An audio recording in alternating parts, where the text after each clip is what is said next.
I am here, David, Baron of House Halloween Year Round, representing from an outpost on Arrakis, here with my tent that protects me from sandstorms and giant worms that look like very tempting popcorn buckets. I'm joined by Patrick, the Duke of the Pulp Movie Palace, and Welcome. Jonathan and Justin. And you guys don't get cool names because you don't have blogs. Sorry. So we're here to talk about Dune Part 2.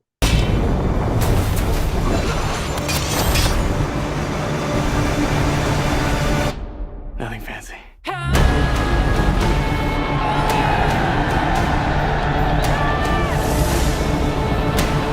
I loved it myself. Just an incredible as a film with a very rich story as a storyline, fantastic performances, and man, like some of those set pieces were truly out of this world.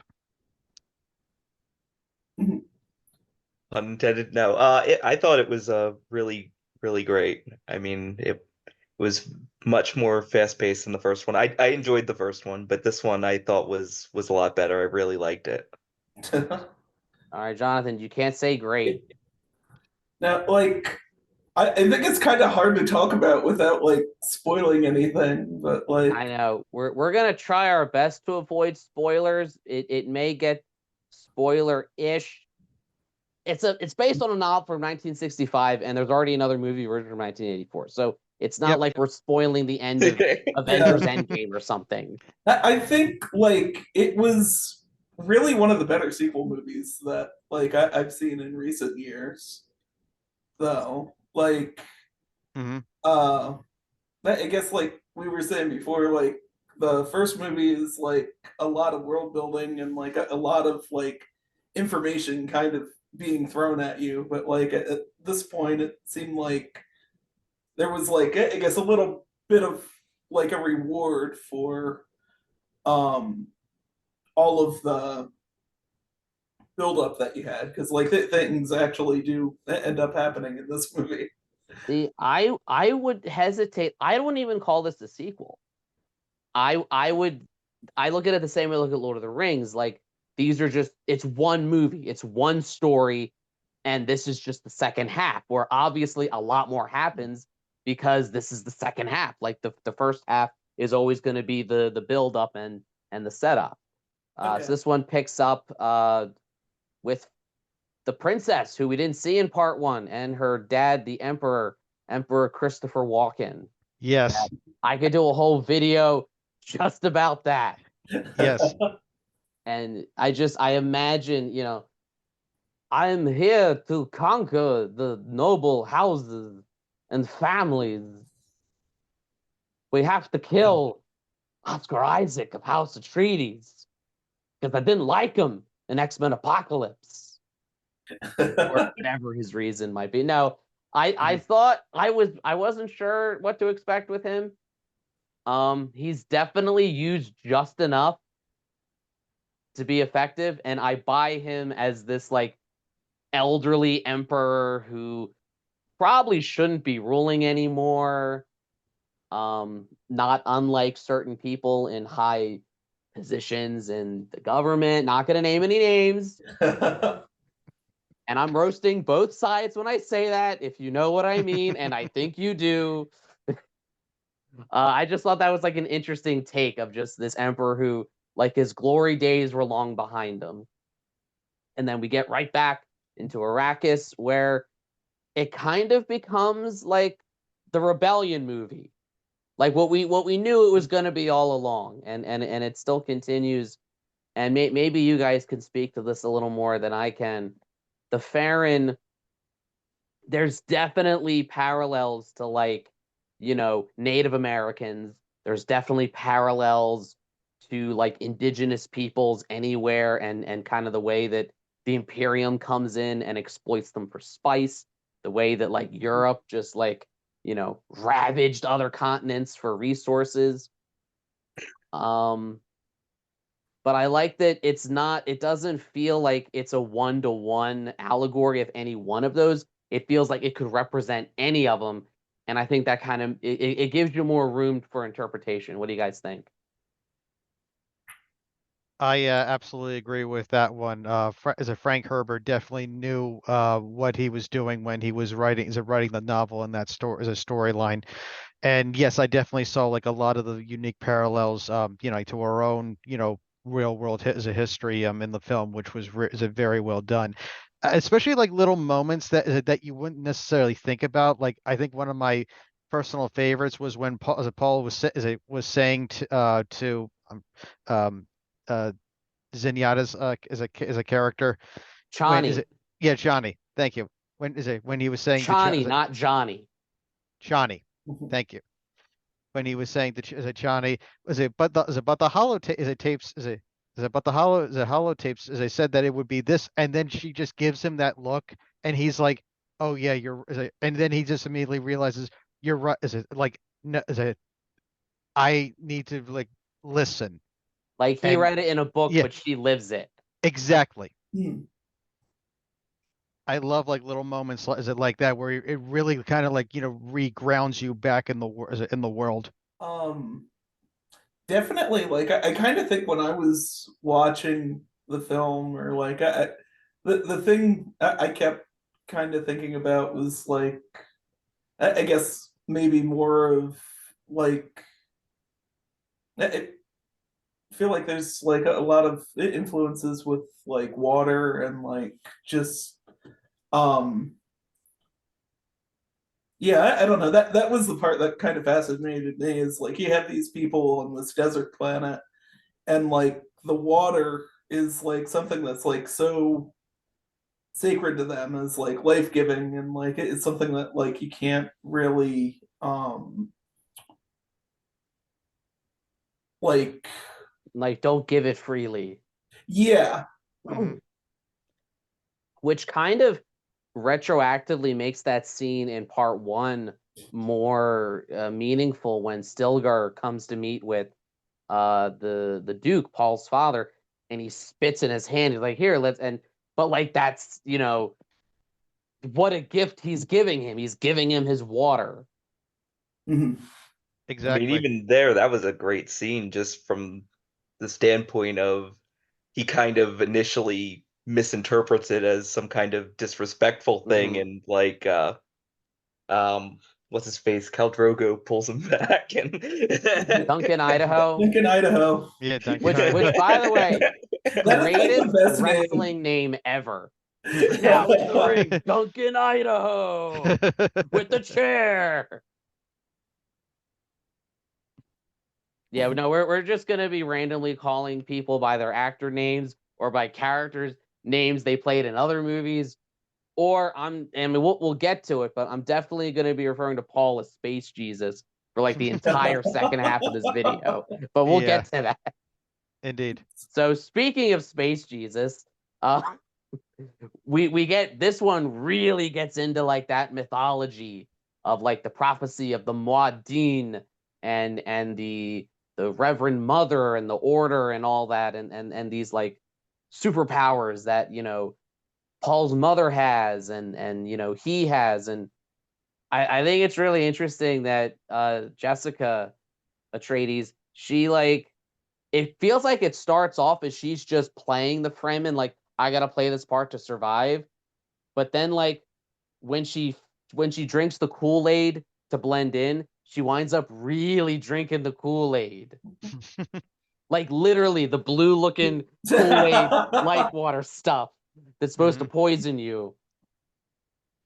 Not unlike another type of never mind. So when she starts she starts to push him, and I gotta say, and again, I don't know how to say this without really spoiling anything, but Paul, I kind of like that it subverts your expectation. You go into this kind of expecting him to be like Luke Skywalker and he's gonna lead this rebellion and be the hero. And he kind of turns into a dick. Yeah, he Like doesn't want it like at all. Yeah, no, but like the journey and everything he has to do to do it, it changes him to the point that it's like, are you just as bad as the people you're fighting? right. as one would say, the road to hell is paved with good intentions, and I definitely saw that like at different parts of the movie with him and the various choices he had to make. I think he had a lot of reluctance though. He didn't want he knew what he had to do, but he didn't really want to do it because he knew how it would affect him, how it would affect his relationship with Zendaya's character and Yeah, that's a whole other can of worms. Mhm. like talk about a really embarrassing public breakup. Oh my God. Oh yeah. Like it's like the equivalent of you take your girlfriend to Disney and not only do you not propose to your girlfriend, you propose to this other girl at Disney in front of everyone. While she's there looking While Well, she's on. she's there. And like she just yeah, has this look like the fuck like I'm right right, here. right. Look, all Taking I'm the saying distracted is taking the distracted boyfriend meme to a whole new level. exactly. Tom Holland wouldn't have done that. He wouldn't have done that. Have But you tried to like look up any of like the Wikipedia stuff about this stuff to catch up on the story at all? Because like for some reason Wikipedia seems to refer to her character as like a concubine, which like I don't know, like the bottom line from like what I've read is like it's complicated. so in the novel and in the original movie from the 80s, Paul's mother, Jessica, is the concubine. She's not the wife of the Yeah. Duke. She's the concubine. And then I think, are you saying Chani is at similar status? Yes. And that the movie doesn't, because this movie doesn't really refer to even Jessica as that, but in a way, it kind of makes it all the more tragic because like she thought they were in a relationship. It's I mean, he was definitely giving her his water in one way. Yeah. You know, I don't know what their rules about that are. You don't waste it, obviously. hmm I'm not gonna. You're gonna cut that. Okay. No, but I mean, after she saw him ride the worm, she rode the no. So it just feels. I think on the one hand, it's equally tragic. I think in both versions, if Chani is his concubine, you know, like she is in the books and in you know the earlier adaptations, um, it's tragic because she knows from the start she can never be his wife, and like it's fun Yeah. and all, and she's the only one around him, you know, when they're fighting this rebellion, and you know rebellions are sexy. You know, you take down a spice mining plant, and then you're like, ooh, I'm so enamored with you because I saw you do that. You know, it's fun, it's thrilling, it's exciting. hmm But then when push comes to shove, you got to marry the weird princess that is always talking into her diary. It seems like he's also like constantly reassuring her through the entire thing. Like, this marriage that like I'm going to do is going to be like strictly business, but like I'll always love you kind of thing. And Typical guy. like I don't know. He's Well, he's is it? he Well, is it's a far from the first person, the Like first guy to say that is to it? his girlfriend or wife. No, it's just business. Mhm. Well, it's your typical political marriage, to gain yeah, power and influence. I mean, that's essentially what it is, and this has just been something that's going on for centuries.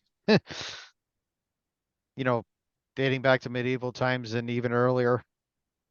Which is why I've always referred to Dune as space Game of Thrones. And I mean that not just in a, you know, it's about different noble houses and this imperium that is more feudal than it is, you know, authoritative, but like, you know, like I was saying earlier, in the end there's not like who's the good guy in this? Is there one? I mean, there's definitely an argument to be made that like House Harkonnen, okay, definitely villains. You know, they're the albino Slytherin. You know, Yeah, um, that's a good way the of putting it. the Emperor, not a great guy. Um, but is Paul by the end? His father certainly was. His father, at least the way he's portrayed in this movie, or in the first part, he's definitely, to go back to my Game of Thrones metaphor, he's very Ned Stark in that Hmm. he wants to do what's right by everyone. He wants to be fair. He wants to treat the Fremen like people. And that he's very easily betrayed because he's such a nice guy and expects everyone else to act honorably when they don't. But I mean, and that's kind of what I find so interesting about it. And it's the reason why, as much as I love Lord of the Rings, Game of Thrones is much more realistic because in history and in real life, there's not really this is the good side, this is the bad side. It's usually these are the two sides fighting, and they've both done horrific things to each other. Like neither one of them is good. Hmm. Well, that storyline worked out a lot better for Paul than it did for Rob Stark. Yeah. There was no space red wedding. Yeah. You But got that no, one right. I just I find it interesting that he kind of uses, and again it speaks to kind of the dangers of fanaticism that both he and his mother are trying to use. They're like, oh, it's useful. We can use this prophecy and make the Fremen believe that you're the Muad'Din and like manipulate all that and control them with it and get them to rise Mhm. up. And then it's like if you do that, you kind of lose control. And now, you know, it's a holy war, which I know. I mean, this movie definitely it ends where the book ends, and there's nothing left as far as the novel goes. But last I heard, Denis Villeneuve, probably butchering that, he is gonna be writing a part three that is about the holy wars.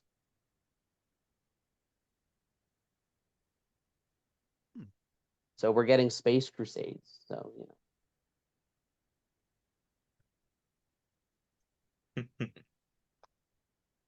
Well, once again, it's just a testament to Frank Herbert's incredible world building, and very much this is like his sci-fi novel has been a cornerstone to, not just, I mean, just, not just like, like sci-fi movies, but I mean, to like a lot of different areas of as it literature, as a, television, and far beyond.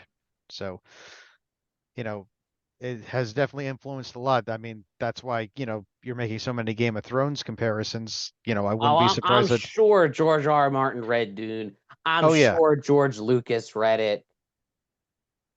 Definitely. Oh, absolutely. Much 100%. like Star Wars, Dune seems to be about like one family that messes up the entire galaxy. Yes, it's always on Yeah, a desert planet, no less. yeah. Hmm. I would just like to say though to all you would-be sci-fi writers out there, you can have planets that aren't desert. Like there's other types of planets you It's can do. I, Just I saying. I do agree with you there, but I think it's also like a type of romanticism. Because is it because it's a foreign world? It's, like an exotic it's an exotic location. And It's also like, it also shows like the struggle of survival as well. So, once again, that also ties in very heavily with romanticism too. I don't know. I just for once I love to see a sci-fi story not about survival in the desert, but about survival in the mean streets of Coruscant Mm. or I something like mean, that. I thought you were gonna go like Dagobah, like backwoods Florida man, like countryside. Da- That actually would be an interesting Star Wars movie. I will say that. Dagobah man arrested for throwing machete at police officer.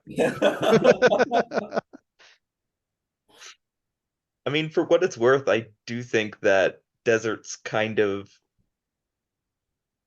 are what people bring to mind when you think of like space. Like it's like a Mars thing. Like Hmm. if you're going into space, you think of dead, lifeless planets more than you think of something like, say, Kashyyyk in Star Wars, or even like Coruscant with the um citywide planet-wide city. That's a good point. That's a good point. And then I did like how even when they showed Gady Prime, the home planet of House Harkonnen, it feels like you're on a totally different world, and they did a really good job of making each world feel different. Where apparently on that world, camera filters have everything in black and white, and it looks like a Zack Snyder movie. Yeah. I will say though, for the cinematography for that entire planet, I thought it was actually very brilliant to put it in black and white because it also, I think, kind of like shows the kind of, what's the word I'm looking for, like totalitarian feel that there is no real life on this planet. It's basically kill or be killed. I mean, especially like when Albino Slytherin. yeah, exactly. Is it? And I'm trying to remember God, the is it the Baron is it the Baron's cousin? The one who was in the arena. I'm trying to remember. Uh, you know, Oh, Fade Routha. yeah, yeah, Fade, thank you. Yeah, that Fade, was is it. it Fade Yeah. Ralpha? Austin Butler, Yeah, after having lost his Elvis accent and yep, that, traded it for what sounded like an imitation of Stellan Skarsgård as the Baron. yeah, Their yeah, voices, I for a second, I thought like his lines were his line, like their voices were really similar. yeah. I was kind of like, yeah, I was wondering that myself, but man, though, like you want to talk about a character who was just, just chills you. That like he did an amazing performance.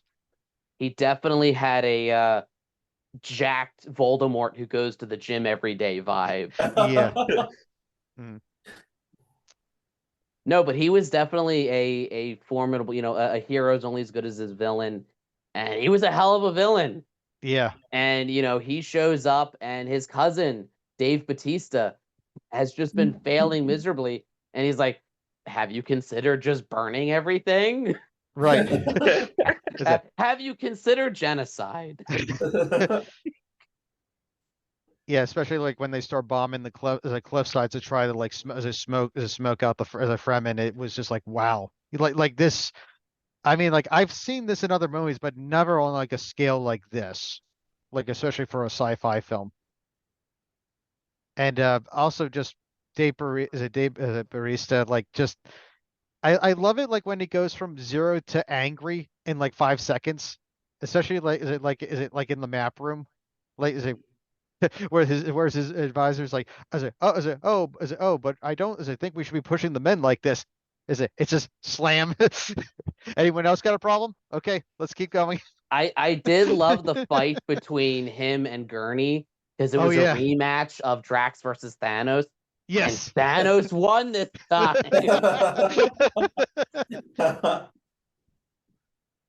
No, but it was definitely just from a technical standpoint.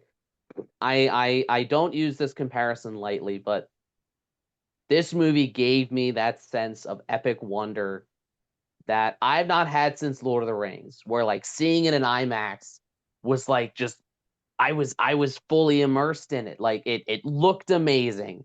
Mhm. And I know it's using a lot of CGI, but it's blending it with practical effects, and it's good CGI. Yeah, It's well done, but it has the characters and the story and the themes to back it up.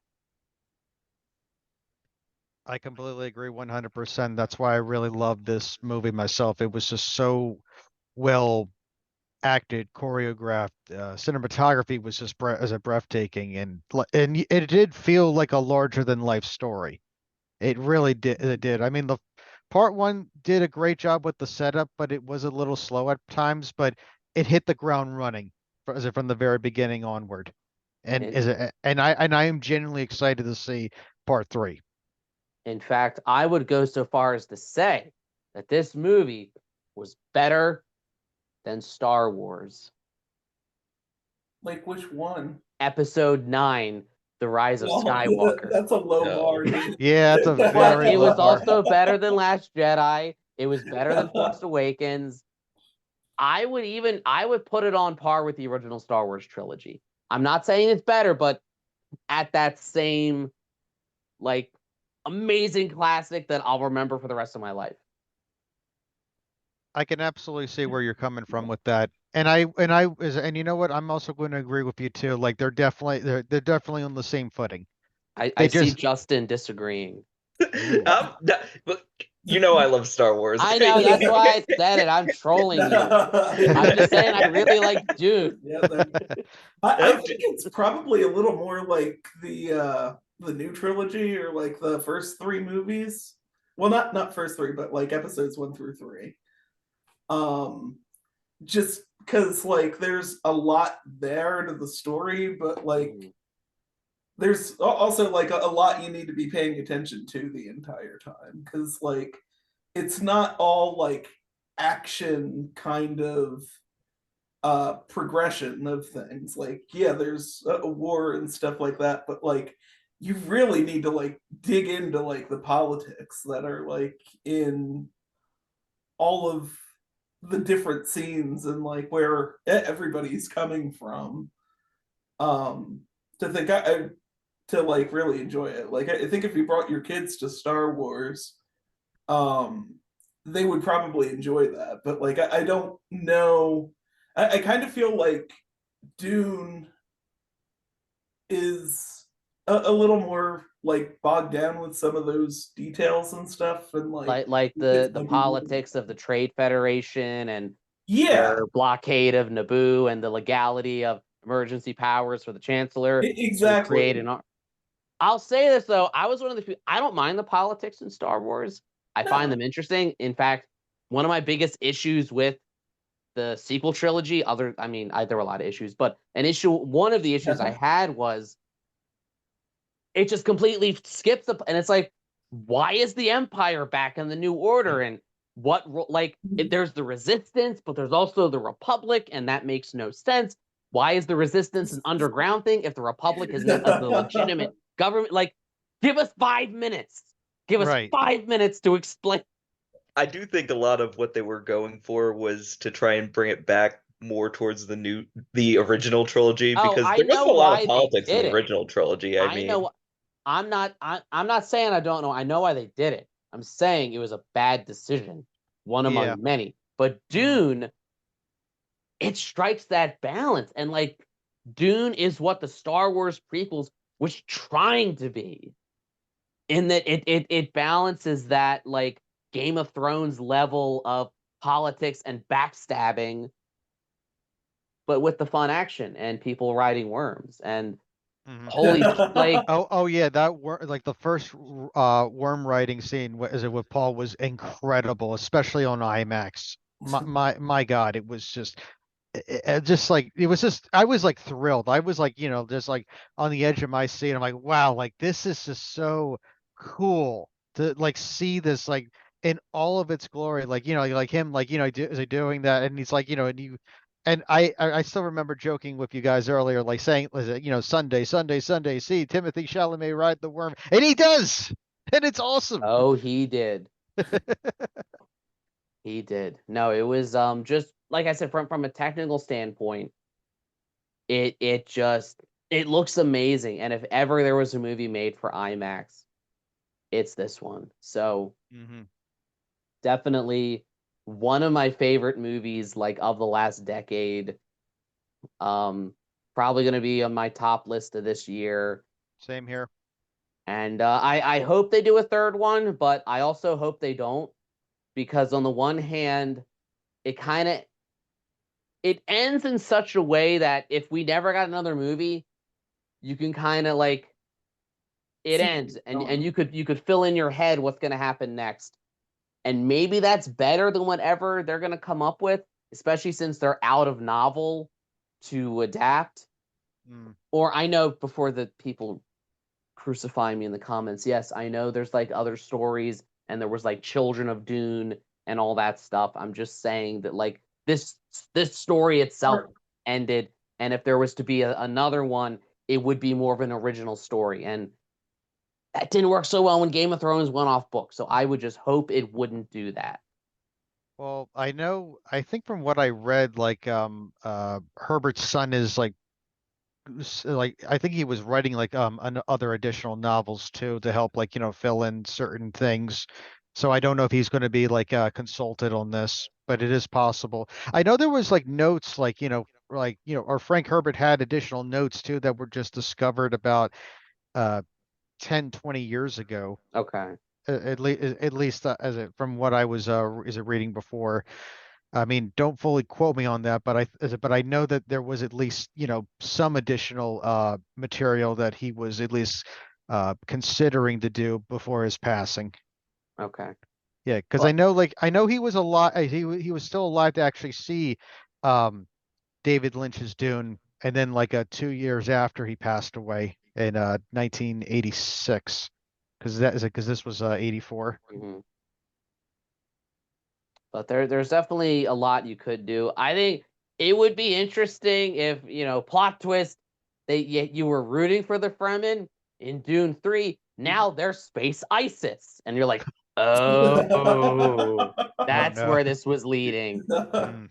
They're fundamentalist terror. Oh, that's not. I was rooting for that. But that's what, again, to what I was saying before, that's what I love about this is that it doesn't really portray this side's good, this side's it's like, no, these are all just conflicting parties that all want power, they all want something, they all have their own goals, and any one of them could very easily be pushed from peaceful to genocidal and terroristic if the situation calls for it, if they're pushed far enough, it could easily turn into that. I mean, I think that's a big thing with Paul too, where he was a big part of his conflict was that he knew that this was going to bring about a war that was going to kill a lot of people. I mean, he seems to know that he's The going the to visions he win. had, yeah. Yeah, And that's then he would true. have to dump Zendaya. And I mean, like, come on, dude. Yeah. Yeah, and especially with the various conflicts in the visions too, with some of them leading to as a better future, and some leading to complete catastrophe. Exact. And then he leaves her for Florence Pugh, and she's part of that weird Swedish cult. That's a Midsummer reference for those of you paying attention.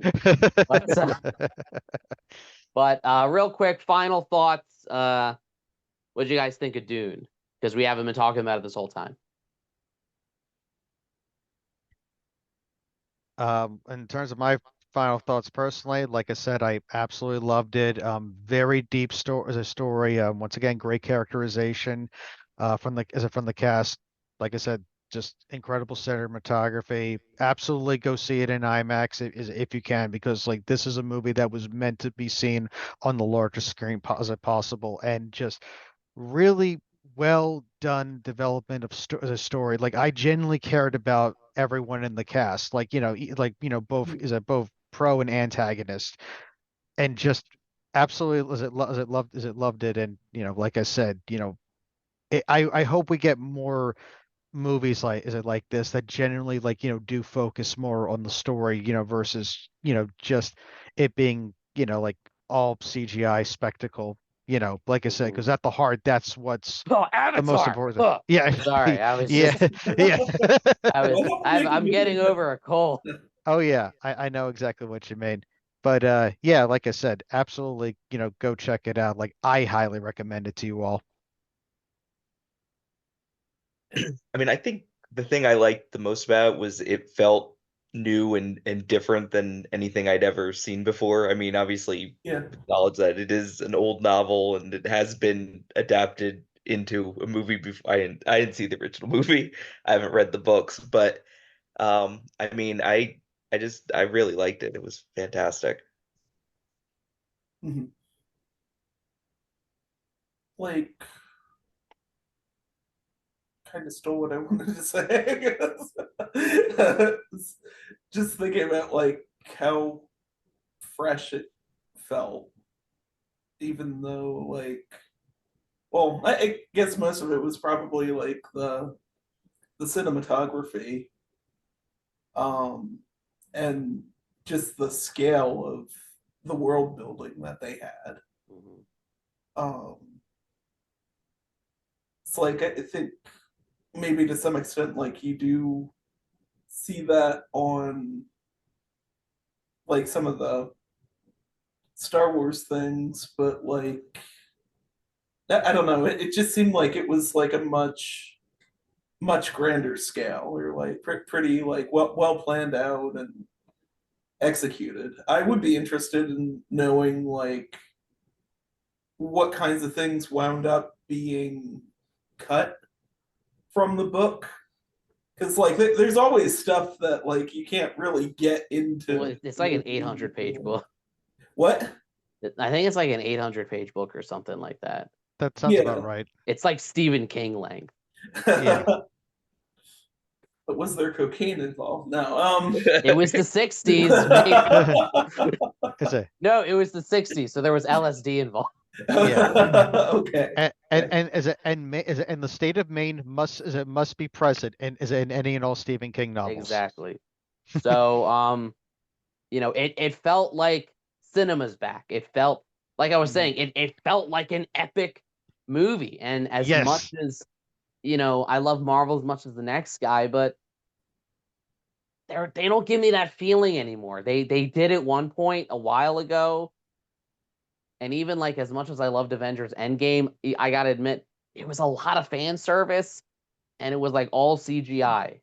But this just it felt like a movie. It felt like that it gave me that like, wow factor that I don't know that I'll ever get that again. And it was nice to get. So definitely go see Dune Part 2 in IMAX if you can.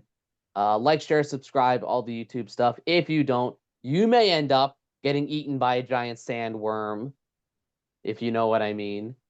And as always, every day is Halloween.